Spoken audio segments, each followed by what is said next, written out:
Hi everyone, welcome to KM Words Only. Today I will discuss sixth name reaction, that is the Wittig reaction. In the previous last videos I have discussed five name reaction that are also very important for the UPLT examination. The examination date is now announced that examination will be held on 7th December in 2025. So be careful and अपनी preparation को अच्छे से करते रहिए. आज के इस video में सिर्फ मैं विटिग रिएक्शन का ही डिस्कशन करूँगी. तो सबसे पहले आते हैं, what is the definition of Wittig reaction. Wittig reaction और Wittig olefination is the chemical reaction of an aldehyde और कीटोन. जो विटिग रिएक्शन होता है वो क्या होता है, एल्डिहाइड और कीटोन का एक ऐसा रिएक्शन होता है जिसमें ट्राइफिनाइल फास्फोनियम एलाइड को यूज़ करके हम एल्कीन का फॉर्मेशन करते हैं. ठीक, ये डेफिनेशन होता है पूरा, पर यहाँ पे जो लिखा है इसको अच्छे से भी आप समझिए, क्योंकि आपको लिखना है. अगर आपको मतलब मेंस एग्ज़ाम में ये नेम रिएक्शन आ गया तो आपको वहाँ पे लिखना होगा. तो लिखने के लिए सारा डेफिनेशन आपको समझ में आनी चाहिए. सो द विटिग रिएक्शन और विटिग ओलिफिनेशन, यहाँ पे वर्ड इसलिए यूज़ किया गया है क्योंकि जो हमारा ये एल्डिहाइड और कीटोन है, ये वाला जो हमारा इलाइड है जो कि एज अ रिएजेंट यूज़ होता है इस रिएक्शन में, यूज़ करके हम एक एल्कीन का फॉर्मेशन करते हैं. देखिए यहाँ पे एल्कीन का फॉर्मेशन हुआ है, इस वजह से हम इसको क्या बोलते हैं, विटिग ओलिफिनेशन. ठीक, इसलिए इसको हम विटिग ओलिफिनेशन भी बोलते हैं. देखिए डेफिनेशन क्या दिया है, विटिग रिएक्शन और Wittig olefination is a chemical reaction of aldehyde और ketone with triphenyl phosphonium ylide. Triphenyl phosphonium ylide क्या है, this is the triphenyl phosphonium ylide. ये जो है रिएजेंट की तरह वर्क करता है. आगे पढ़ेंगे इसमें क्या दिया है, called as the Wittig reagent. ये ट्राइफिनाइल फास्फोनियम एलाइड को क्या बोलते हैं, विटिग रिएजेंट बोलते हैं. ठीक, ये हो गया हमारा डेफिनेशन. फिर आगे पढ़ेंगे, Wittig reaction are also most commonly use to convert aldehyde and ketone to alkene. मतलब कि यहाँ पे ओवरऑल इस रिएक्शन का कंक्लूजन फॉर्म में लिख दिया हमने एक लाइन. विटिग रिएक्शन क्या होता है, most commonly use to convert aldehyde and ketone to alkene. यहाँ पे देखिए ये हमारा कीटोन है. ठीक, इस कीटोन का हमारा फॉर्मेशन किस में हो गया, एल्कीन में. तो ये हमारा किस में होता है, विटिग रिएक्शन में ही होता है. और ये पॉसिबल कब होता है, जब हमारा ये रिएजेंट प्रेजेंट होता है एज अ इलाइड फॉर्म. इसका देखिए जनरल इक्वेशन अगर हम यहाँ पे आपको बताएं क्या होता है, तो एल्डिहाइड होगा या फिर कीटोन होगा एज अ सबस्ट्रेट, इलाइड होगा एज अ रिएजेंट. और ये तीनों मिलने के बाद, तीनों नहीं, इसमें से एल्डिहाइड होगा एलाइड के साथ या फिर कीटोन होगा एलाइड के साथ. ठीक, तो ये जो हमारा प्रोडक्ट का फॉर्मेशन होगा, यहाँ पे एल्कीन का फॉर्मेशन होगा और triphenyl phosphonium oxide as a product यहाँ पे फॉर्म होगा. इसको हम बाई प्रोडक्ट बोलते हैं. जो हमारा लास्ट में प्रोडक्ट फॉर्म होने के बाद भी कुछ और भी मॉलिक्यूल्स फॉर्म हो जाते हैं, उसको हम बाई प्रोडक्ट बोलते हैं. तो ट्राइफिनाइल फास्फीन ऑक्साइड जो है यहाँ पे बाई प्रोडक्ट के फॉर्म में बाहर निकल जाएगा. ठीक, ये हो गया हमारा overall definition and reaction occur with in the Wittig reaction.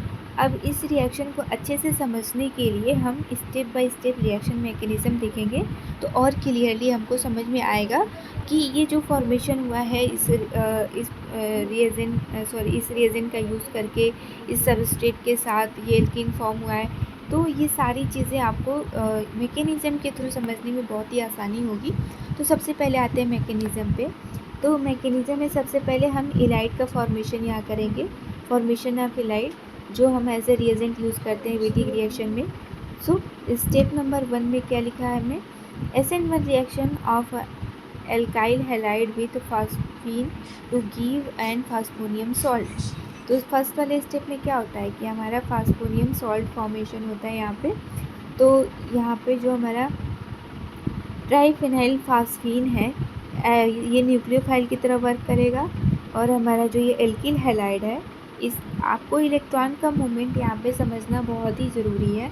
यहाँ पे आपको ये ध्यान रखना है कि कौन सा इलेक्ट्रॉन किधर साइड में मूव करेगा. तो ये जो हमारा जो हैलाइड है यानी कि ब्रोमीन है, ये मोस्ट इलेक्ट्रोनिगेटिव एटम है। तो ये क्या करेगा, इस बॉन्ड पेयर को अपनी तरफ एब्स्ट्रैक्ट कर लेगा। तो जब इलेक्ट्रॉन पेयर को अपनी तरफ लेगा तो यहाँ पे पॉजिटिव साइन आ जाएगा, और ये जो पॉजिटिव साइन है ये डेफिशिएंट सेंटर हो गया। तो ये जो हमारा ट्राइफेनाइल फास्फीन है एज ए न्यूक्लियोफाइल वर्क करता है, तो ये अपनी इलेक्ट्रॉन डेंसिटी को क्या करेगा, इस वाले कार्बन को ट्रांसफ़र कर देगा। ठीक, तो यहाँ पे कार्बन, यहाँ वाला जो हमारा इलेक्ट्रॉन डेंसिटी है यहाँ पे डेफिशिएंट कार्बन पे शिफ्ट हो जाएगा, तो एक बॉन्ड का फॉर्मेशन हो जाएगा इस कार्बन और इस फास्फोरस के बीच में।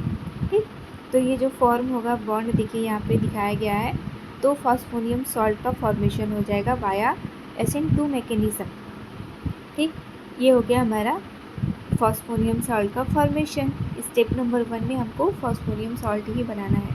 ठीक, अब इस फॉस्फोनियम सॉल्ट के पास में एक एसिडिक हाइड्रोजन है जो कि मतलब बेस के प्रेजेंस में एब्स्ट्रैक्ट हो जाएगा, और फाइनली हमारा फॉस्फोनियम इलाइड का फॉर्मेशन हो जाएगा। तो पहले देखिए हम यहाँ पे इसको लैंग्वेज में भी लिख दिए यहाँ पे, ताकि यहाँ बोल रही हूँ मैं तो आपको समझ में तो आ रही होगी चीज़ें, बट आप पढ़ोगे यहाँ पे तो और अच्छे से आप समझ पाओगे। आपके कन्वीनियंस के लिए मैंने यहाँ पे लैंग्वेज में ऐड कर दिया ये चीज़ को। The CH bond of adjacent phosphorus is relatively acidic, मतलब कि यहाँ पे जो हमारा कार्बन और हाइड्रोजन के बीच कार्बन और ये जो कार्बन है फास्फोरस के साथ लगा हुआ, वहाँ पे जो हाइड्रोजन प्रेजेंट है वो मोस्ट एसिडिक है। तो एसिडिक हाइड्रोजन क्या होते हैं, बेस के प्रेजेंट में एब्स्ट्रैक्ट हो जाते हैं। तो ये वाला हाइड्रोजन क्या हो जाएगा, जैसे कि मान लीजिए नॉर्मल ब्यूटिल लिथियम हो या फिर सोडियम एमाइड हो, ये सारे बेस के प्रेजेंस में ये हाइड्रोजन यहाँ से एब्स्ट्रैक्ट हो सकता है। ठीक, अब देखिए नेक्स्ट वाले स्टेप में इसको अच्छे से समझेंगे। फॉर्मेशन ऑफ इलाइड, इलाइड का फॉर्मेशन कैसे हुआ है इसको देखना है यहाँ पे। स्टेप नंबर 2 में deprotonation of CH with strong base. कौन सा वाला CH, जिस CH की मैंने बात यहाँ पे की थी आपसे, ये वाला यहाँ पे जो इस कार्बन के पास H है ना, इस वाले H की बात की जा रही है सेकेंड वाले स्टेप में। तो सेकेंड स्टेप में आप देखिए यहाँ पे लिखा गया है deprotonation of CH with strong base. Strong base यहाँ पे क्या यूज़ किया गया है, N ब्यूटिल लिथियम। ये जो हमारा हाइड्रोजन है एसिडिक नेचर में है, तो ये क्या करेगा, बेस अपना इलेक्ट्रॉन डेंसिटी हाइड्रोजन को दे के एब्स्ट्रैक्ट करके बाहर निकल जाएगा, और यहाँ पे एक निगेटिव साइन आ जाएगा इस वाले कार्बन के पास में। ठीक, तो देखिए यहाँ पे ये हमारा जो निगेटिव साइन आ गया यहाँ इस वाले कार्बन पे, और यहाँ पे फास्फोरस पे पॉजिटिव साइन पहले से था ही, इसी को हम बोलते हैं इलाइड। ये हमारा फाइनली फॉर्म हो गया ylide. Now this is the ready to attack on any carbonyl compound for the formation of alkene. तो ये हमारा सेकेंड स्टेप कंफर्म हो गया। सेकेंड स्टेप में जो बना है इसके बारे में भी मैंने लैंग्वेज में कुछ लाइन ऐड कर दी है, यहाँ पे आप पढ़ लो। यहाँ पे the resulting ylide is then ready to go, no need to isolate it, just add an aldehyde और ketone and reaction should proceed nicely, मतलब कि बहुत ही अच्छे तरीके से अब रिएक्शन का प्रोसीड यहाँ पे हम कर सकते हैं, क्योंकि हमको जो चाहिए था फॉस्फोरस इलाइड यहाँ पे फॉर्मेशन हो गया है। ये एज ए रिएजेंट यूज़ करते हैं हम न्यूक्लिक रिएक्शन में। Now come to the third step, formation of alkene by formation of betaine and oxaphosphetane. मतलब कि हमारा जो एल्कीन का फॉर्मेशन होगा उससे पहले भी दो हमारे इंटरमीडिएट फॉर्म होंगे। यहाँ पे देखिए क्या होता है, पहले हमारा जो सबस्टेट है यहाँ पे क्या लिया गया है, एक कार्बोनिल कंपाउंड लिया गया है। यहाँ पे हम एल्डिहाइड भी ले सकते हैं, इस वाले R की जगह पे H आप लिख दोगे तो एल्डिहाइड हो जाएगा। कीटोन हो या फिर एल्डिहाइड हो, एक ही जैसा रिएक्शन होगा दोनों का। ठीक, और ये हमारा जो इंटरमीडिएट फॉर्म हुआ था फास्फोरस इलाइड है। यहाँ पे कार्बन के पास में निगेटिव साइन है, फास्फोरस के पास में प्लस साइन है। तो यहाँ पे जो हमारा कार्बन का निगेटिव साइन है वो क्या करेगा, अपनी इलेक्ट्रॉन डेंसिटी को इस कार्बन डेफिशिएंट को दे देगा। ये कार्बन डेफिशिएंट क्यों है, ये चीज़ आपको मैंने लास्ट के रिएक्शन में भी समझाई हुई है कि कार्बोनिल कंपाउंड का जो कार्बन होता है इलेक्ट्रॉन डेफिशिएंट होता है। क्यों होता है, क्योंकि ऑक्सीजन जो होता है ना मोर इलेक्ट्रोनिगेटिव एटम होता है, तो ये पाई इलेक्ट्रॉन डेंसिटी को अपनी तरफ एब्स्ट्रैक्ट करता है और यहाँ इस वाले कार्बन पे डिफिशियंसी क्रिएट कर देता है। तो इसकी जैसे ही डिफिशियंसी क्रिएट होगी ये क्या करेगा, अपना कार्बन अपना निगेटिव साइन मतलब इलेक्ट्रॉन डेंसिटी इस कार्बन को दे देगा और बॉन्ड का फॉर्मेशन कर लेगा। तो यहाँ इस वाले कार्बन और इस वाले कार्बन के बीच में बॉन्ड फॉर्मेशन हो जाएगा। देखिए ये बॉन्ड कहाँ पे फॉर्म हुआ है, ये वाला, ये जो हमारा बॉन्ड फॉर्मेशन हो गया। अब ऑक्सीजन पे जो है निगेटिव साइन गया था, क्योंकि पाई इलेक्ट्रॉन डेंसिटी अपनी तरफ एब्स्ट्रैक्ट किया था ऑक्सीजन, तो ऑक्सीजन पे क्या है, निगेटिव साइन है। और फॉस्फोरस पे हमने जब एलाइड का फॉर्मेशन किया था तभी फॉस्फोरस पे क्या था, पॉजिटिव साइन था। तो अब ये क्या करेगा, ये जो हमारा फॉर्मेशन हुआ है ये बिटेन का फॉर्मेशन हुआ है। यहाँ पे ऑक्सीजन पे निगेटिव साइन और फॉस्फोरस पे पॉजिटिव साइन है, इस वाले को हम बोलते हैं बिटेन। ठीक, अब ये जो बिटेन है हाईली अनस्टेबल है, क्योंकि हमारा ऑक्सीजन पे भी निगेटिव साइन है, फॉस्फोरस पे भी पॉजिटिव साइन है। तो चार्ज स्पेसीज जो होते हैं हाईली अनस्टेबल होते हैं, अपने आप को स्टेबल करना चाहते हैं। ठीक, तो यहाँ पे देखिए क्या हो जाएगा, मतलब एक साइक्लिक कंपाउंड का फॉर्मेशन हो जाएगा। यहाँ पे यह ऑक्सीजन क्या करेगा, अपनी इलेक्ट्रॉन डेंसिटी को फॉस्फोरस के वैकेंट ऑर्बिटल में ट्रांसफ़र कर देगा, और इस इलेक्ट्रॉन के ट्रांसफ़र होने से क्या होगा, ऑक्सीजन और फॉस्फोरस के बीच में एक बॉन्ड का फॉर्मेशन हो जाएगा।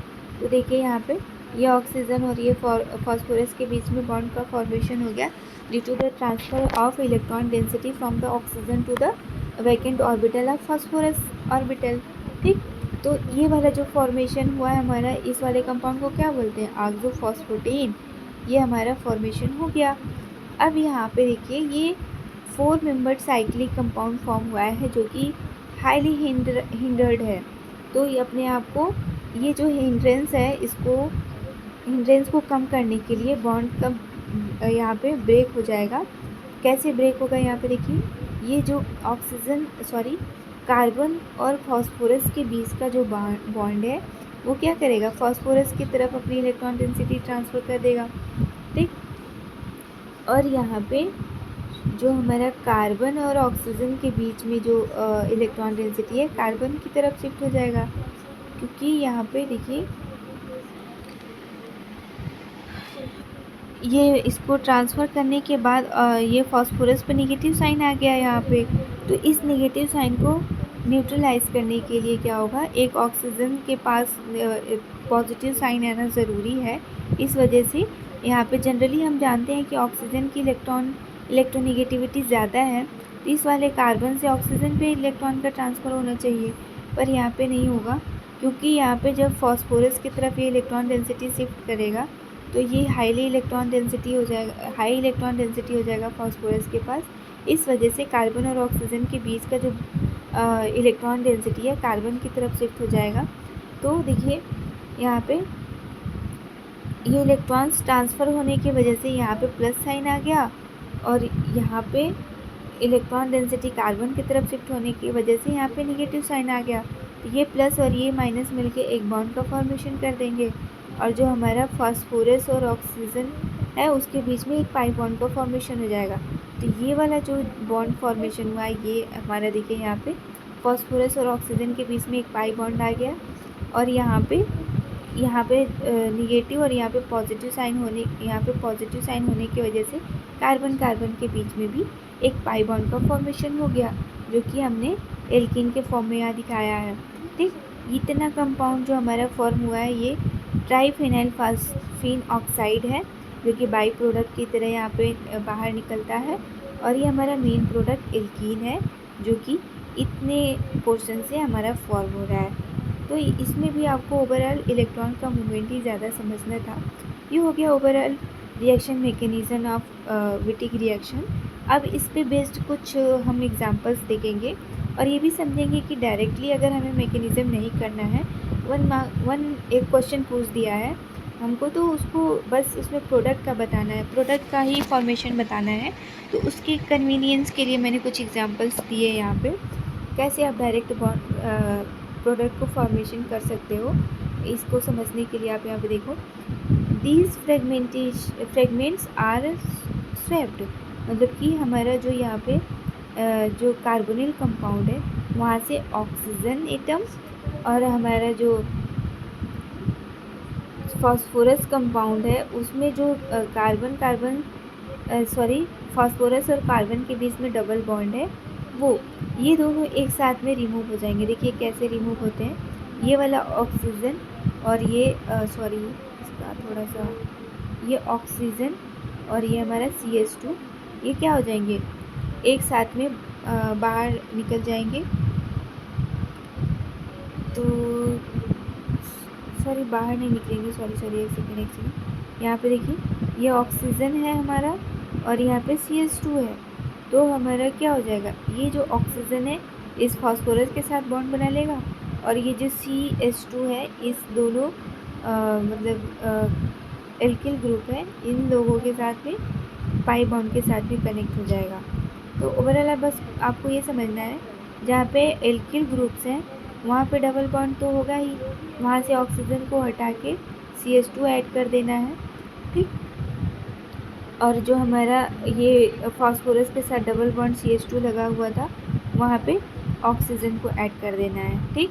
ये हो गया ट्राइफिनाइल फास्फोनियम ऑक्साइड और हमारा ये हो गया मेन प्रोडक्ट एल्कीन। इसी तरह से और भी हमने एग्जांपल्स दिए यहाँ पे।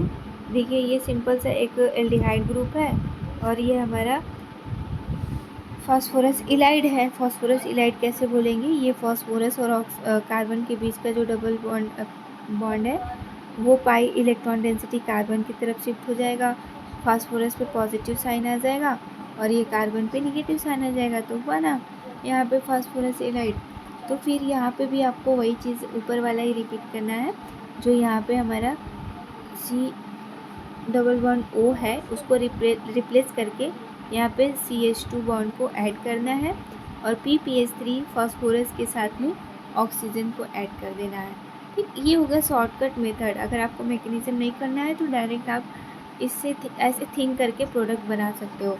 तो देखो यहाँ पे क्या बना है, ये इतना प्रोडक्ट, इतना हमारा जो सबस्ट्रेट था बस CH2 को ऐड कर दिया हमने तो एल्कीन का फॉर्मेशन हो गया और हमारा जो फास्फोरस इलाइड था उसमें हमने ऑक्सीजन को ऐड करके बाई प्रोडक्ट की तरह बाहर निकाल दिया। और भी एग्जांपल्स हैं यहाँ पे, देखिए सेम चीज़ यहाँ पे भी करना है। जैसे यहाँ पे देखिए C डबल बॉन्ड O है, तो ये पूरा हमारा जो कंपाउंड है मतलब फास्फोरस के साथ में डबल बॉन्ड के साथ जितने भी ऐड हुए हैं उन सबको ट्रांसफ़र कर देना है इस वाले कार्बन के साथ में डबल बॉन्ड के साथ साथ।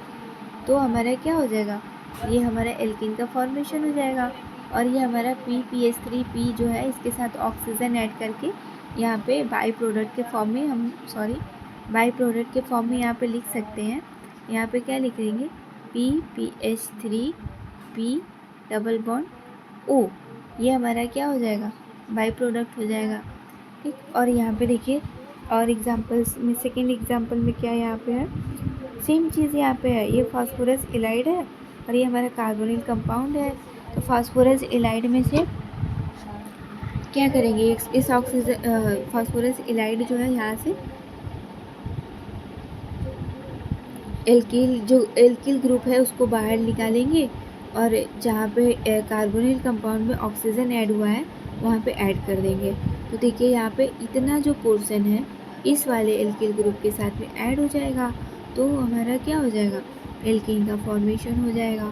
सेम चीज़ यहाँ पे देखिए, यहाँ पे फास्फोरस इलाइड है और ये हमारा एल्डिहाइड ग्रुप है। फिर से इस ऑक्सीजन को हमको रिप्लेस करना है और फास्फोरस के साथ में जितने भी एक्स्ट्रा मतलब यहाँ पे एल्किल ग्रुप है सबको वहाँ पे डबल बॉन्ड के साथ में इस वाले कार्बन के साथ में ऐड कर देंगे। तो यहाँ पे भी हमारा एल्कीन का फॉर्मेशन हो गया।